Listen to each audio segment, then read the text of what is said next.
नमस्कार ताईंनो आणि मैत्रिणींनो, चला तर मग गूळ शेंगदाणा पट्टी कोणाकोणाला आवडते नक्की कमेंट करून सांगा। मला तर खूप आवडते।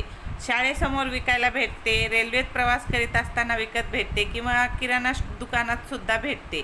आपण काय करतो, किराणा सामान आणताना किराणा दुकानातून आणतो, पण आपल्याला माहिती आहे का घरातच इतकी झटकीपट गूळ शेंगदाणा गूळ पट्टी तयार होते।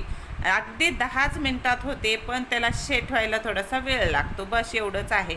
चला तर मग कसं करायचं काय नाही सगळे टिप्स सहित व्हिडिओ अपलोड केलेला आहे चॅनलवरती, नक्की पहा आणि एकदा अशा पद्धतीने गूळ शेंगदाणा पट्टी करून बघा। रोज तुमच्या मुलांना एक एक वडी डब्यामध्ये देऊ शकता, असं एरवी पण घरात खायला देऊ शकता। रक्तवाढीसाठी खूप उपयोगी आहे आणि पौष्टिक पण आहे गूळ शेंगदाणे खाल्लेले। व्हिडिओ कसा वाटला नक्की कमेंट करून सांगा। पूर्ण डिटेल्स पाहण्यासाठी व्हिडिओ अपलोड